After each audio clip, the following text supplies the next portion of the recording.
your home for Northeast Ohio soccer. This is Breaking Lanes.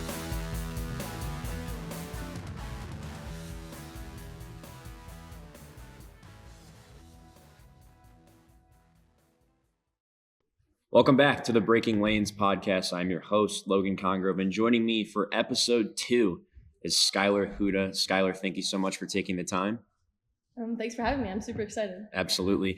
Once again, the Breaking Lanes podcast is brought to you by Kronis Academy and the Visual Kingdom.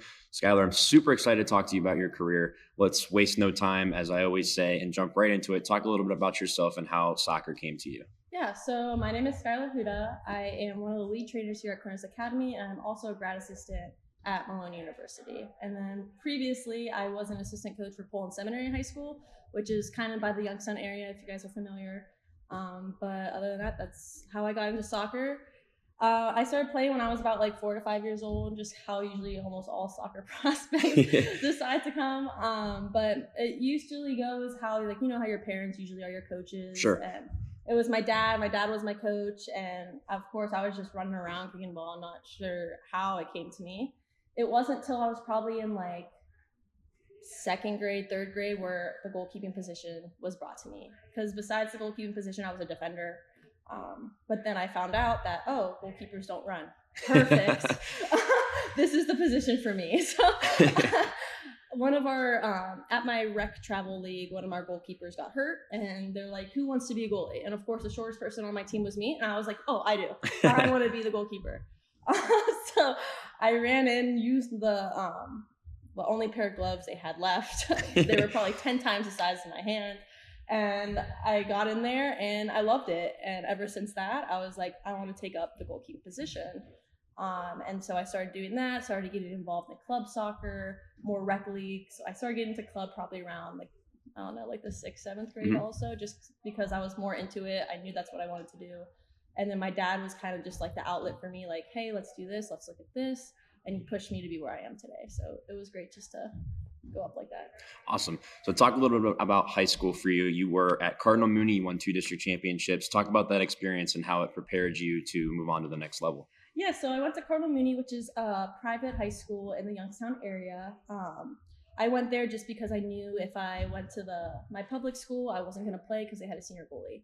And at Cardinal Mooney, they're like, hey, we have no keeper, so you'd play your freshman year all the way to your senior. And Awesome. I was like, my dad was like, hey, take this opportunity. And I was like, yeah, I'm going to do it. So I jump in. We were Division III my freshman year before they had all the different divisions now. But we were Division III, which is the lowest division at the time.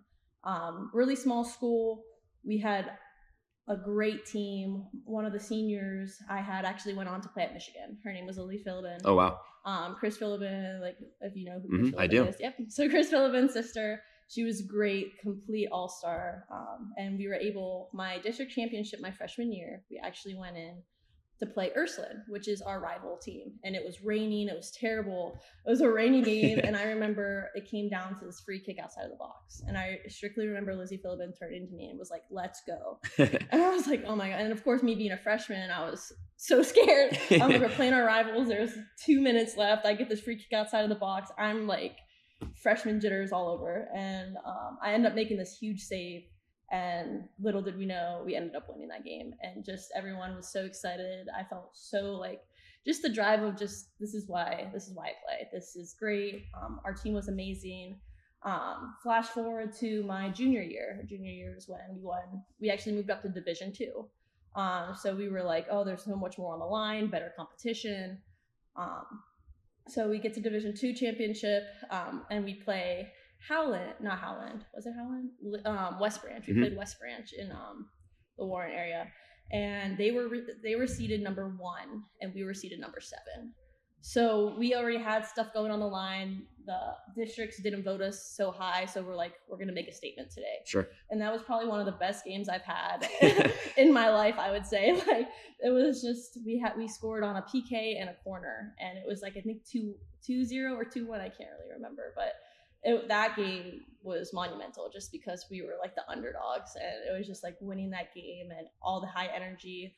We played out South Range, so it was local for mostly everyone. So huge show out, huge everything, and we ended up winning, which is great. But of course, Youngstown area soccer, not the best reputation. So usually you see people from Cleveland, like, oh, there's these all-star from Cleveland. So when we get to the district, the regional semis, regional finals, we're playing these like all-star teams, like Gilmore Academy, Sure, all these teams. So we didn't really have much luck on our end during those parts, but it was still great to just be there and be an aspect on my team. I loved it. Loved every second. How'd you develop as a goalkeeper throughout high school? Throughout high school, I actually have a list right here. I pulled these up from my, before there was like those recruiting profiles, Sure. I had a soccer resume. So I had these built out from probably from all my high school career. So I was Take notes. So I was able to find it. Probably everyone like my age and older can relate to the college resume.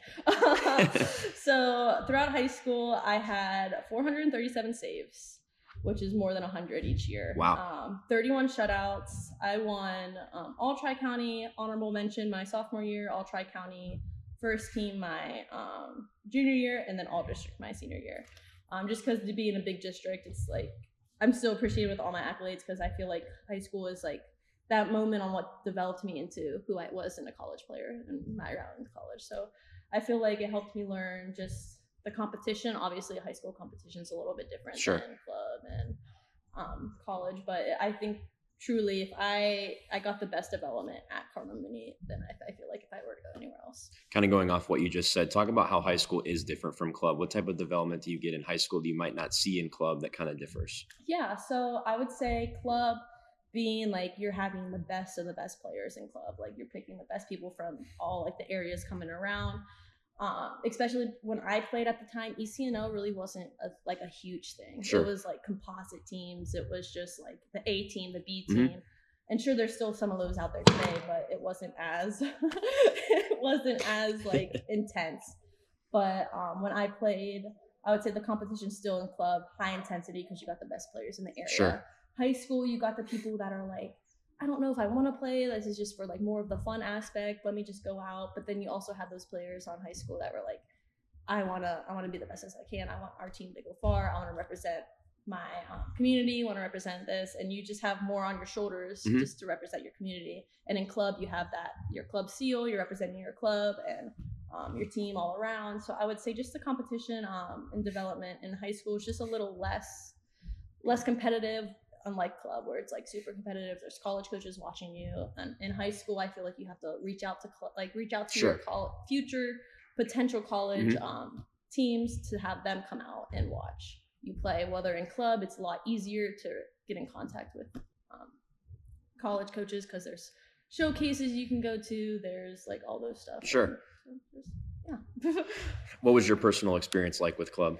So club, I was one of those players that were like a club hopper almost. So when I was little, I went to Soccer Vision Academy, which I don't know, I think they're still called the same now. They're just a lot of different branding. So when I was probably in like 6th to 7th grade, I played there. And then I did the switch to internationals because I wanted the competition international. Like you hear internationals, oh my God, they're like the best club team in the area, which they were at the time and they still are at the time. They still are today.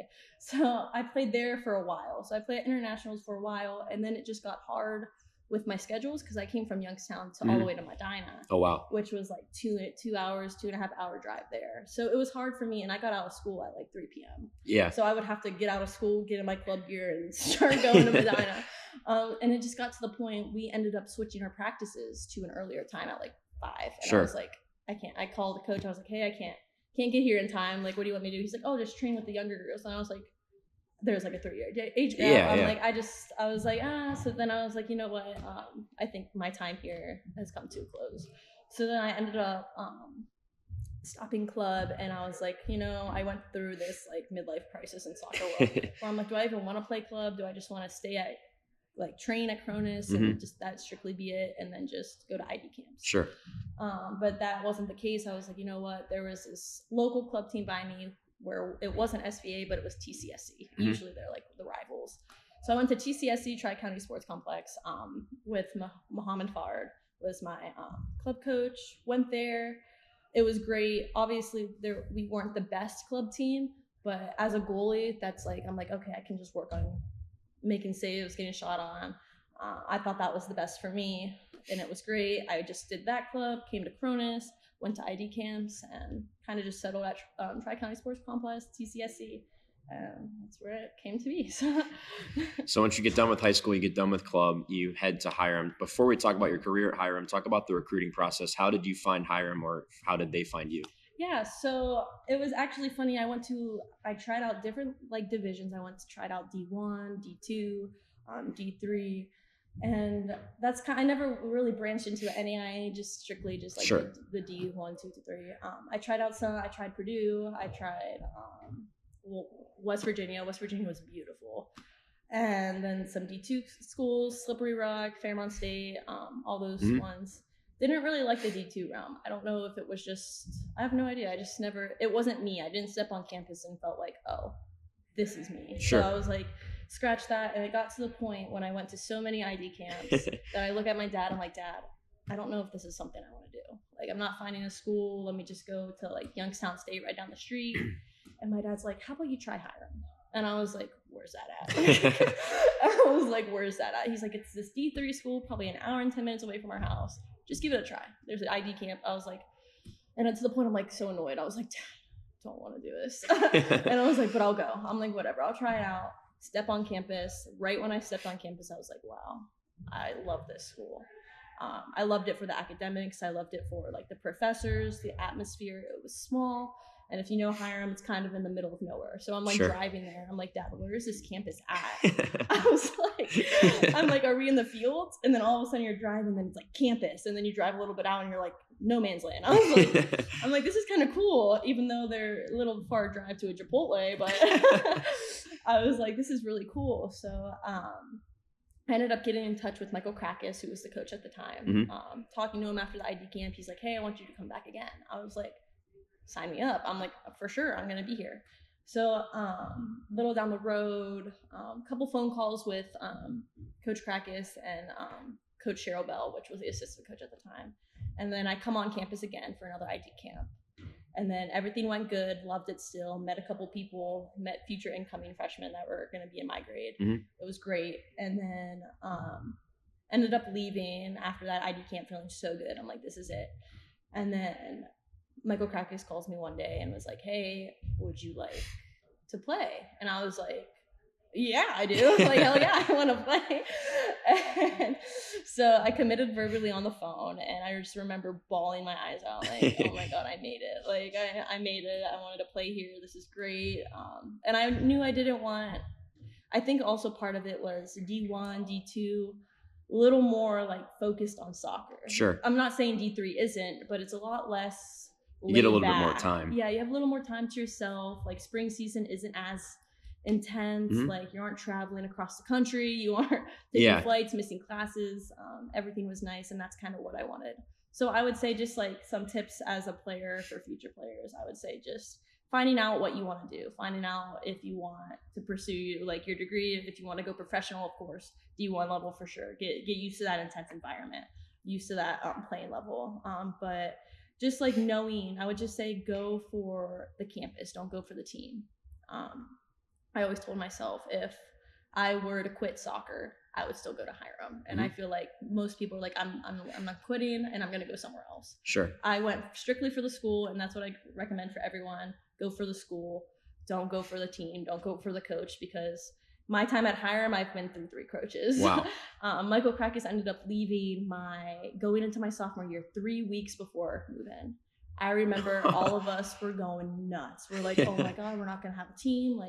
And then Coach Kayla Kavanda ended up taking the position, and then she was there my sophomore through senior year. And then my senior year, after the fall, of course, she ends up leaving. And then Coach Mike Shields ends up taking the position, and he was there in the spring, which was nice. And I've coached with Mike Shields before, and when I was with Cleveland State for a short stipend. So it was nice to know him, and he was very helpful. So I would just recommend going for the school.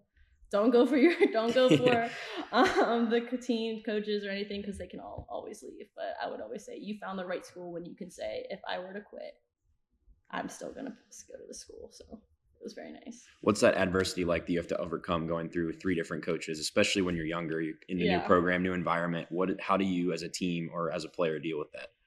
So I would say just adapting and just because obviously I didn't get recruited by Coach Huda. So there's Sure. all like that, like, oh, like she didn't recruit me, she's not going to play me, she's not going to do that. I take that almost as motivation for yourself.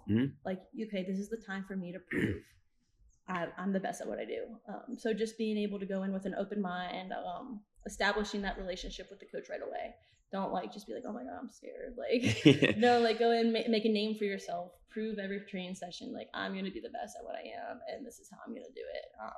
Taking control, just showing that you're a leader on and off the field, and just establishing a relationship.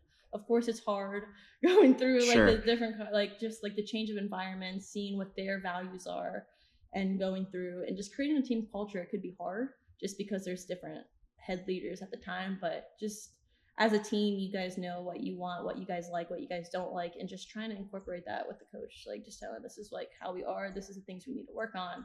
How can you help us with that? So I would just say being like freely open-minded, and then of course just being the best at what you just be motivated to be the best as you can. Just show what you got. Absolutely. So you go into your first year at Hiram, talk about what that experience was like. You know, you come in, you're a freshman, you just verbally committed not a couple months ago, and now you're here. What's that experience like coming into a college environment? So I remember before we ended up actually playing, it was like those open fields the seniors would host before we even like were on campus. And I was like, okay, I don't live too far away. Let me go out, let me see how it is. And of course, as a freshman, our incoming class at the time was 15 players. Wow. So we almost had a whole nother, team plus some coming in. So it was good going into that experience with other people. So you knew you weren't alone. You had 15 other like people to talk to about it. But of course we also had the seniors and like that intimidation aspect. Yeah. You're like, oh, you don't want to mess up. Like I want to show that like I know what I'm doing. But my freshman year coming in was COVID. So we ended up not having a fall season. We ended up playing, I think, 3 to 4 games in the spring. I played a few. There was 3 goalies on the staff at the time, or on my team at the time. I played a few games. It was nice just to get the feel. Like this is what college feels like. This is like, let me learn from this and let me carry it forward.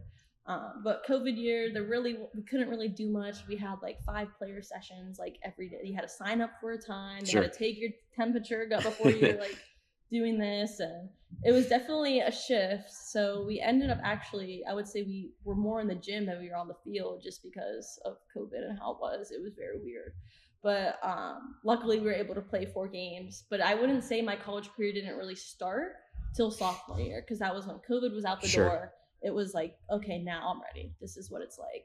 And with the new coach on staff, Kayla Kavanda, it was like, okay, I'm ready. This is what we're going to do. But I wouldn't say it wasn't until my sophomore year where it fully got like, this is what a college season's like. So I would say my sophomore year was kind of like my freshman year. Sure. So heading into your sophomore year, talk about that. As you said, it's your first real year. Talk about the season, what you might have learned, and the experiences you took from it. So my sophomore year was like my first year of actually getting the feel of the game, getting like, this is the college level, playing with like everybody. I would say knowing Hiram, if you look at our like results, we aren't the best winning percentage team. I think my sophomore year, we won 2 games. Like really wasn't the best, but I would say like it was more about the personal development on my part. I started like, I think 16 out of the 17 games. I was like the lead starter, making probably 100 some saves. I led the conference with save percentages and saves per game. So I led the conference in every year, even till my senior year. Wow. Save percentages and save percentages and saves per game. So I would say like I was getting pounded on the goal. There were sometimes where I had to like hold on to the post and just take a breath, because I'm just like, oh, this is a lot. But it's knowing how to like overcome the intensity levels. Of course, me training at Kronis, I'm used to the rapid fires if you're familiar with the Kronis Academy training. But I would say Kronis really prepped me into the player I was today, and just taking that and going into the college world. So my sophomore year was like the really eye-opening, like, wow, this is what's gonna be like. But I would say very successful for my part.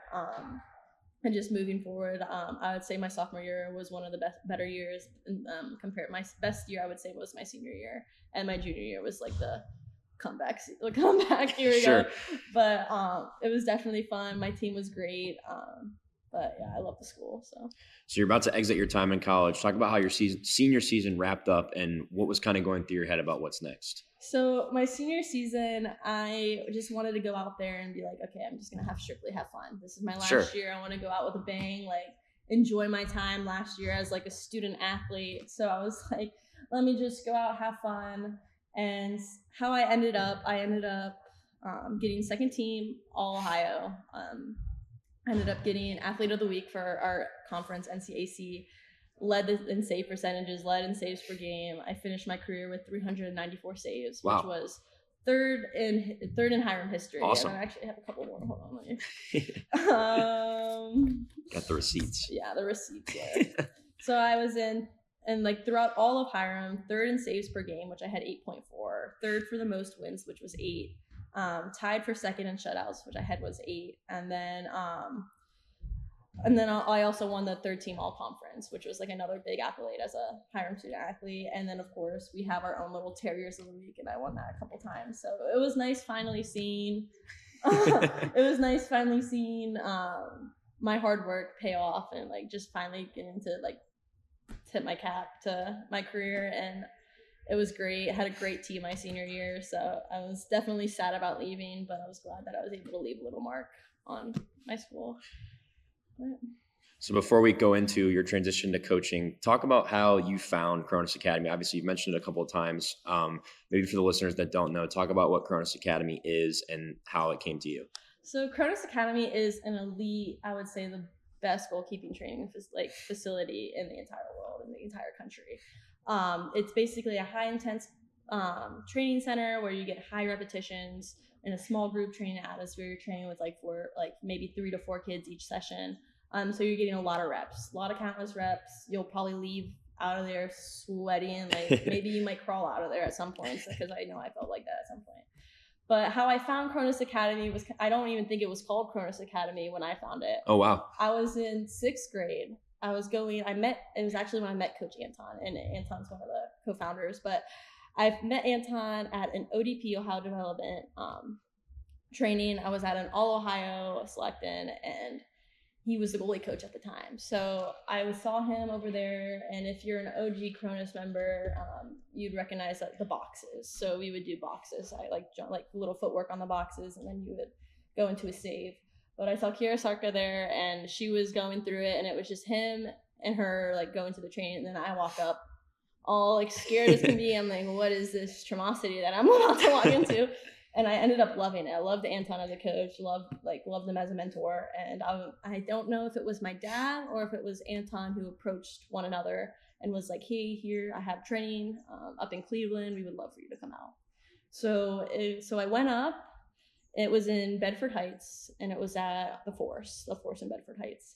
And I went through these training sessions, and I was like, wow, like I really like it. I remember showing up in like my padded like shirt, my padded pants, and Anton's like, next time wear an Under Armour, and wear like leggings. And I was like, okay, perfect. So I show up the next time, and then he's like, yes, this is it. And then I remember it got to the point where when you needed new gloves, Anton would be like, hey, the suitcase is in my car. Coach Abdel would actually ship a suitcase with just like one pair of gloves, and that was the gloves you got. So now it was great to see how you can walk into the facility now and have a whole bunch of gloves.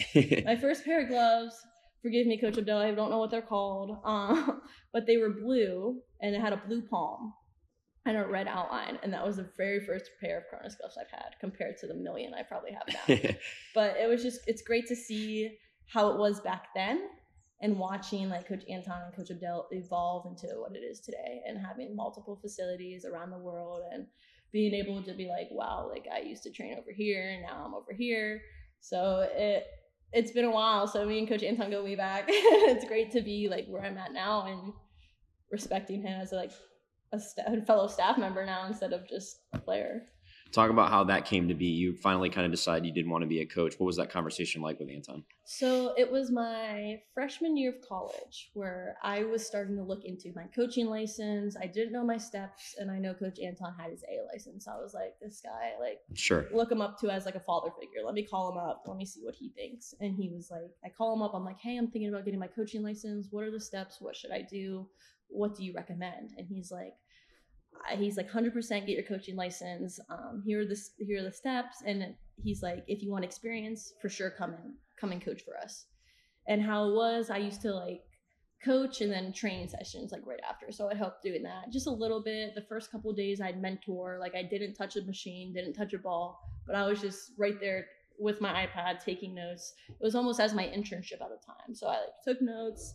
Here's what it is. Here's what I'm learning, observing. And it got to the point where, okay, now it got more into, I was like, okay, now I just started working strictly summers because I was like, okay, I'm not in school, whatever, I'm going to start working summers. And then after I ended up getting my C license. So for the USSF. So if you know that C license is kind of like the middle of being like an advanced to like a beginner. So I ended up getting my C license, hard work getting that. And then Anton's like, okay, let's get you fully on board. And I was like, perfect. So then getting on board, it wasn't until like I would say this past year where it was strictly like full time, just because I'm out of school. So I have more time. Sure. And not going to practices every day. But of course now with coaching at Malone, of course we have my schedule a little bit, but now it's all good. So I would say that was kind of the start, just kind of interning, looking around, observing, taking notes, like writing down like, okay, this is how it's supposed to be. This is the time. And it got to the point. Now flash forward to today, I feel like you get to the point where you're like, you already know in your head, like what it feels like. Like, okay, this is 10 minutes. This is how it feels. And then you're like rotating on the clock perfectly. So I would say I've learned so much from Coach Anton. I would say he was one of the main people that helped me push into the coaching career. And I'm so grateful for that because this is like exactly what I want to do. What's a typical training session like for you at Kronis as a coach? What goes through your head when you're planning it? So when I'm planning, so usually we have like sessions of the month. So I'll like on like Sundays, typically I get like all the coaches, all of us, because there's usually a small class. We get out our notebooks, writing down, like taking videos, what it is, and then we usually brought to you like that during the week. If not, then I usually come up with something on the fly, which is something we've done in the past. So I usually try to get as much hands as possible, good little footwork, some little aspects like that, not too long, about 15 minutes each rotation. Sure. So nothing too crazy, just a lot of high reps and of course it varies depending on how many people are in a group. Because if there's like 4 people, you're like, okay, I can add an action in between. If there's just 3, you're like, okay, let me just get you 2 reps out. But just usually how it goes, you'll warm up with the pulls first half. We'll do little 15-minute distributions, passing, defending, stuff like that. And then we'll get into like quick warm up with hands, and then you'll go straight into diving. And at the end, little cool down, and then you'll kick and do goal kicks and punts and throws all in the cage and say sayonara, and that's the day. Do you remember your first session that you led as a coach? I wish I could say I do, but sadly I do not. It was so long ago, but I do remember the feeling of Coach Anton being like, okay, Coach Huda, you're going to be running this side over here. And I remember going like, oh my God, by myself? And he's like, yeah, go ahead. I was like, okay. So I think I did something. I think it was definitely on a Sunday. It was on a Sunday because I remember it being early. And I just remember probably doing something very simple, like they come forward, like do a little hip turn, 2 hands, and then go into a dive and then rotate. Very simple. I remember just like checking and adapting. I'm like, what's going right, what's going wrong, and being able to adapt on the fly and figuring it out. But I think I remember more of the nerves I felt being like on the spot, like, hey, you're gonna go over here. And I remember like, I want to say during the Sunday session, I want to say for sure the only really person I remember, I think it was Lydia. Lydia was there. I can't remember who else. I wish I could, but I just remember feeling like, oh, this is my time to shine. Like I need to put on, like, here it is. This is all the notes I've been taking. Like, here I go. But I wish I could say I remember, but I really don't. Can you pinpoint a favorite session that you've had as a coach or as a player? Something that just sticks in your mind? So I love coaching the older kids. I think it's so fun watching them, especially from when I was coaching them to where they are now. Seeing that progressive growth and just having that personal connection with them. I think that's huge. I love to know like what they're doing off the field as well as like what their accolades are on the field. And it's just fun environment to be in as well, and like keep pushing. But I like to like joke around a little, have fun. It makes the day go by a little bit faster. But I love seeing them like going like me after a session, and I see them, they're kind of like tired. I'm like, oh, I did my job. Like I feel good as a coach. If they're like, coach, I'm tired. I'm like, okay, go again. Like, I'll say, and if you're part of Kronis, I'll say one more like 4 different times. And I feel like that's something you just adapt. It's the Kronis mythology. Like you just one more, and you're like, coach, you said one more 6 times ago. I'm like, oh, one more. But it's just having the ability to actually do that and not be a player, like being a player and having them say one more, you're like, okay, just one more, and then you're like, that was like 8 times ago. Now being a coach saying it, you're like, now I get it. Like, yeah, pushing them, like you ended up getting like 5 good quality rounds after you say one more, because you're like, okay, one more, I got to give it my all. It's my last one, and then you just keep saying it, and it's really nice. You mentioned the Kronis mythology. Talk about what that is for people that might not know. So Kronis mythology, we care about your development. We want you to develop as a player, like be better when you walk out than you were when you came in. We want to make sure we're giving you the high reps, high competition. We value you as a player. We want to form personal relationships. We want you to be successful on and off the field, push each other. Because we train in like the small environment, you guys get to know each other. You usually know everybody you're training with. So you have that ability to push each other. We want you to push. We push you to be the best. We want to see you come out on top. So our high intense rounds, we push you we want you outside of your comfort zone. Get comfortable with the uncomfortable, I always say. So just being there, being a support system, but also being someone to push you that extra level that you didn't think you could. Before we get into your current coaching position, what would you do as a coach to help players out that are maybe looking to go to college? You mentioned earlier that you want to pick the school over the team, obviously, but on the soccer side of things, now that you've gone through a recruiting process yourself and now you're a coach, talk about how you're able to direct players in the right direction.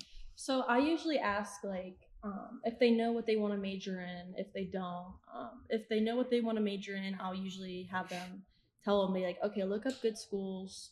No matter the division, just look up a couple schools that have good programs in this, or actually have that. Because I know when I was looking, I wanted sport management. And a lot of schools at the time, it's not as big as it is now. Sure. So a lot of schools didn't have it. So I was like, and that was also a plus for Hiram. Hiram had it. And I was like, perfect. So just finding a school that has what you want to get your degree in, what you want to pursue is a key.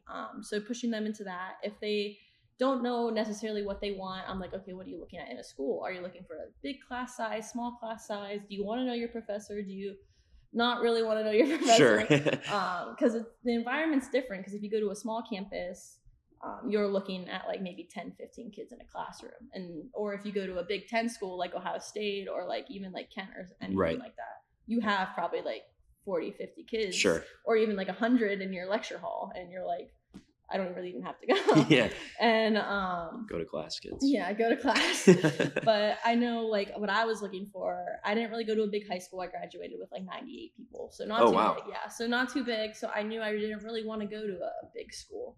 I wanted to go to a small school. So just knowing like big or small, what you want to major in, what their program looks like. I know for a keeper, the height's a big thing. So I know when I was looking at schools and I saw keepers on the roster being 6'5", 6'2", little me, 5'4", 5'5" at the time, I was like, I can't go here.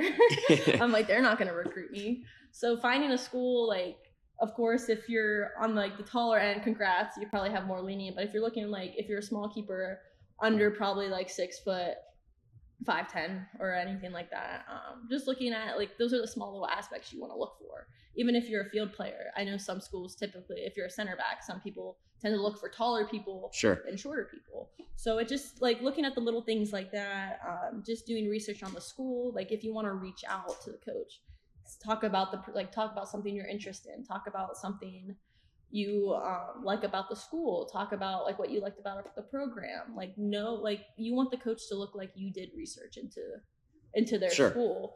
So when you're emailing them, just making sure you switch those around when you do a little copy paste on your recruiting. But just the small things like that. And then I would say after you find maybe a handful of schools, look up into like, okay, I want to get to campus and start looking at campuses. And I will say like when you step onto the campus and just get the feel, that's really when it starts to come. Okay, let me get in contact with the coach now. Let me do this. So Yeah. On the flip side of things, what does Kronis do specifically to help during the recruiting process? What are some things that might be different from anywhere else you might train? So what Kronis does, I know we strictly we help you look at schools. We help you get that one-on-one, like here's the schools. We actually contact sometimes college coaches themselves, say, hey, take a look. What are we thinking about this? We also have our excellent photographer, Robby, does cool videos of like college recruit me videos for the goalkeepers here.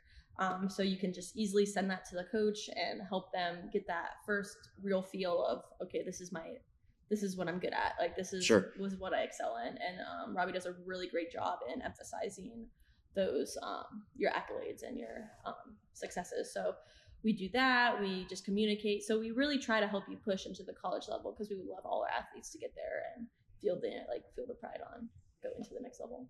So you're moving into your coaching career. You're now at Malone. Talk about your first season. How'd that opportunity come about? So at Malone, I am a grad assistant, as I mentioned. I love it there. I obviously feel like God put me here. Like this is the place. I feel our staff, Coach Bailey and Coach Tyler. I love my staff. It's like we work together so it's a nice little triangle. We work together all equally, putting in everybody. I feel so well respected. The girls, I came in, the girls were open arms. Like I was able to connect them perfectly. How I found it was I was going through kind of another midlife crisis, because who knows, you can go through more than one. So because after I graduated Hiram, I graduated in December, and I was looking at Carl Contrasier was one of the main outlets for me. He really helped me push into the college coaching realm. Because in the summer at the time he was at Cleveland State, and he helped in the summer. I came down, helped coach a couple high school camps they had. I worked with the goalkeepers. It was nice. And what it was supposed to be, I was supposed to go up there and be an assistant coach for them after my season was over, because I still had to go through it.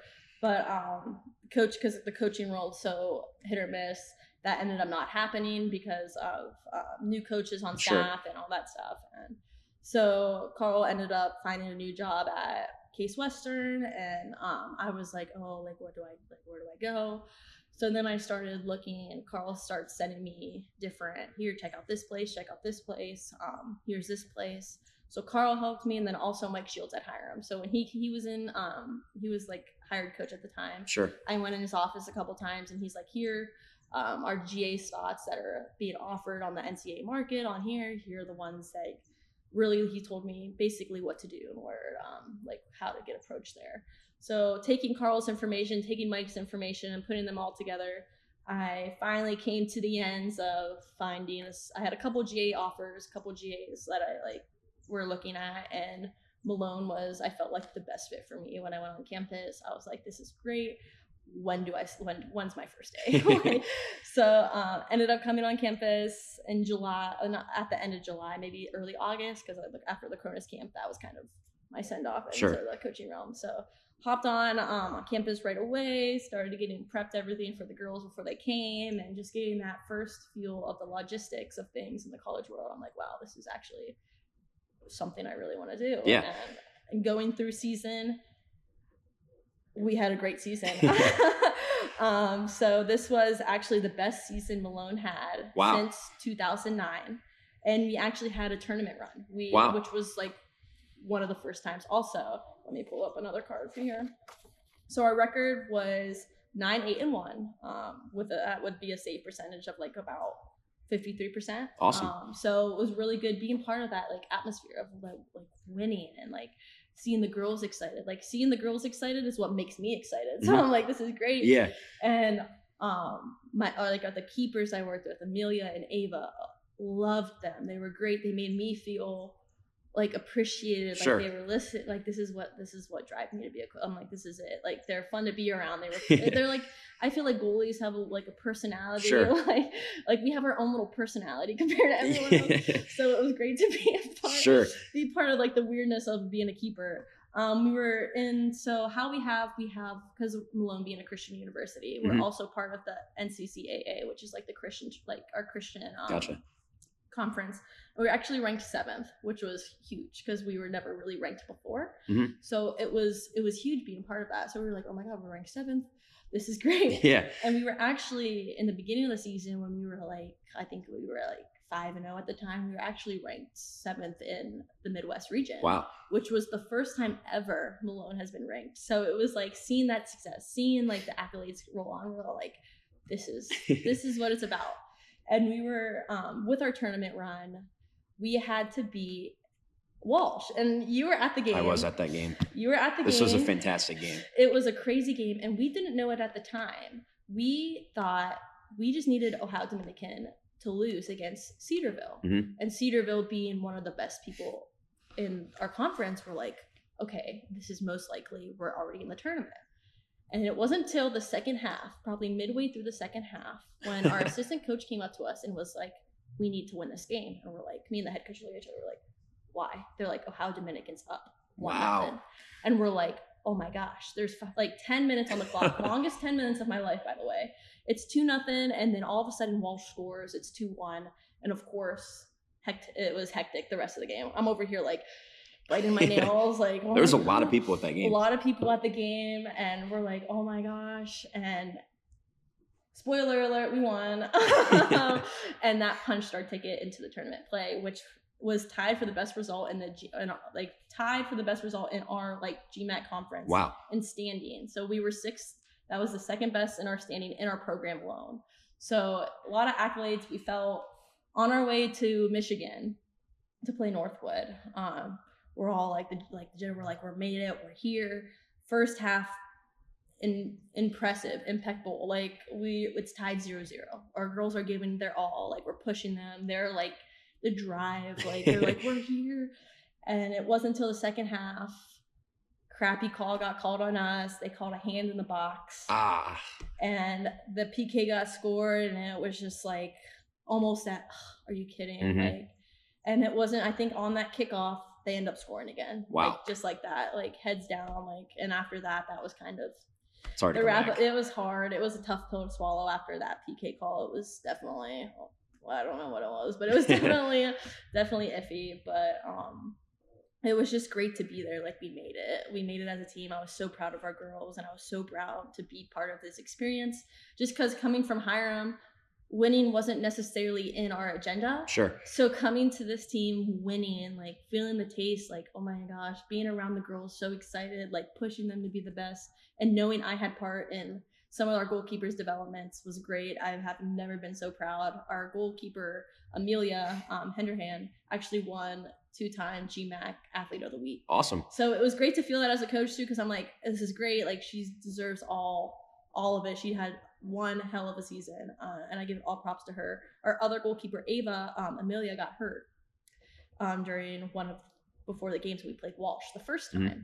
And we're like, oh my gosh, like Ava's like freaking out because Ava had some family problems on the way. So we were kind of like, oh, Ava, are you ready to play? Because she didn't know if Amelia was going to be ready. Sure. And Ava's like, if Amelia can play, have her play. If not, I'm ready to play. And Ava put on the best performance. Wow. We ended up winning against Walsh. I think, what was it, 1-0, 2-1, something like that. And I have never been so proud of Ava in my entire life. Ava had a great run. I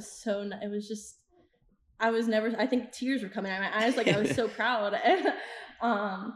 She put on one hell of like being a leader, and just showed out and stood out no matter what problems she was facing. She was able to come on top, and I've never it's like that's what I look for into the coach. Just feeling like so proud of like their accomplishments, even though I'm not on the field like sure. playing. It was just like, that's what I have to look forward to now. So I would say that, yeah, this season, one of the best seasons since 2009. So being on that coaching staff, being on the team, the girls, it was definitely a great experience to be a part of.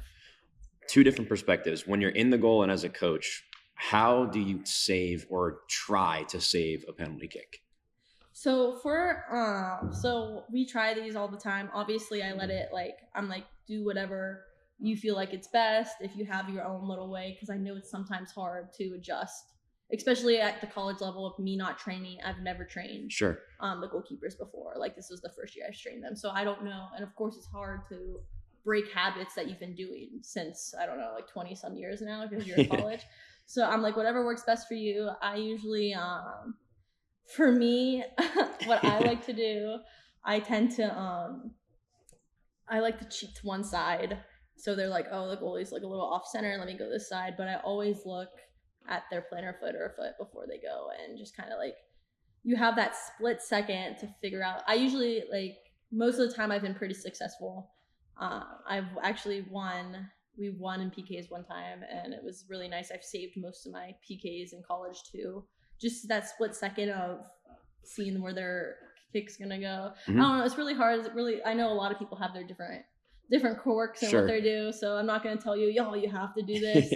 Obviously, it's whatever you feel comfortable with. But even like, I want to say, like, the goalkeepers, like Amelia and Ava that I coached at Malone, they were all kind of on the same page before me even having to say what I was going to say. So it was already easy just to hop on a board and just practice those. Obviously, they're 50-50. I go into them saying, I'm not supposed to save this. If I save this, I'm a hero. Yeah. Because technically it's just supposed to be like, oh, okay, 50-50 shot. You're either going to save it, they're going to miss the goal completely, they're going to score one of those. So I always say, if I save it, plus for me, if I'm not, I don't hold it against myself, because technically I'm not supposed to save it. You're supposed to make it. There's more pressure on I think there's more pressure on the shooter than there is the goalkeeper themselves. Absolutely. So I just go in with an open mind, like, okay, this is what I'm gonna do. This is what I'm gonna do. But yeah. So before we get ready to close out, I like to give everybody I have on an opportunity to kind of thank people that have worked with them along their journey, coaches you've worked with, family, friends, anybody you want to give an opportunity to attest to your journey as a player. Yeah, so first and foremost, I'd love to get a huge thank you. I don't think I can thank this person enough, is Coach Anton. Coach Anton has been there since literally progressed my whole development as a goalkeeper, and of course on what I've am as a coach. So I would love to give a huge thank you to him, to Coach Abdel, to Coach Kevin, to Coach Augusto, to Coach Silva, all those big mentors that I've looked up to throughout my whole time training and as a coach and just as a friend. Coach Carl Contrasier. He's currently a head coach at Lake Erie College. He's helped me push into the coaching world as well. Of course, is Mike Schultz, helping me find the GA position. Just like huge people like that. All like my friends, my family, my dad. I would say first foremost my dad, because he pushed me into the sport. Sure. Helped me grasp into this and like living his dream, because I know he always wanted to coach college. So now him seeing me, and it's just like tip my cap to sure. tip my cap to you, and being able just to do that. My brother, because he plays college now, and he just pushes me to be my best too, giving me pointers, giving me all this, even though he's a little younger than me and whatever, but I'll give him a little shout out. But other than that, my friends who pushed me into keep going, my coaching license, it was tough at some times. Sure. I'm like, oh, I don't want to do this, but them keeping constantly pushing me, hey, just think about the outcome. Just think about the outcome. Keep pushing. So all my friends, my roommates, and all of those people. But other than that, all those people I feel like I've mentioned helped me turn into the person I am today. And last question for you. I ask everybody I have on. Obviously, the point of this podcast is soccer in Northeast Ohio. What would you say, in your opinion, is the level of competition, the level of players that come in throughout maybe just Kronis or that you've seen in general in Northeast Ohio? I feel like our competition in Northeast Ohio is definitely top tier. I would say when I used to travel around, I would say usually the Cleveland area, Cincinnati, Dayton, all those are top competition. And then I know when they go to Colorado for national tournaments, you almost always see a finalist from Ohio, whether it be the Force Internationals, SVA. I know they had a quick run up there. Great competition. So I would say Ohio is definitely a good place for development. I know we've had some goalkeepers committed at the D1 level going pro. So I would say Ohio is definitely a good place to start if you're looking into starting your soccer journey. I feel like, and you live in Northeast Ohio, you're in a great place. You're in great hands. And Coach Skyler, where can keepers that want to train find Kronis or find you personally on social media? So you can find on social media at Kronis Academy, Kronis.us, on Instagram, Twitter, Facebook, all over, and usually in the bios, they're having links to sign up registration. For me, you can find me on my email, skyler.huda@gmail.com, or you can give me a quick call. which is also on the website. You can find almost all our coaches' information on the website. Of course, I'm out and about recruiting, I'm scouting. So if you see me out, of course, come and say hi. Like, I have my card, so if you see me around, I can give you a business card. But I'm usually pretty available. But online, you can look online, social medias, all around. Pretty simple. Just even if you type in Kronis Academy on Google, it'll pop up. Well, Coach Skyler, thank you so much for being on. I'm glad you took the time to come in today. Once again, thank you to Kronis Academy for housing us, and Robby Vallarelli and the Visual Kingdom for providing the video aspect of this podcast. Once again, this has been the Breaking Lanes podcast. I'm Logan Congrove, and joining me was Skyler Huda. And we'll see you next time. See ya. Don't worry, I'll go on top of it. Should I just do my signature, or do I do it in? Whenever you want.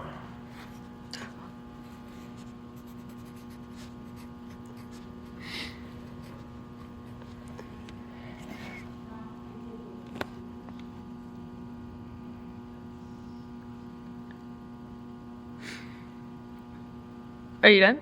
I was what are you waiting? I was like, am I done? I don't know. Are you done? I thought you were done.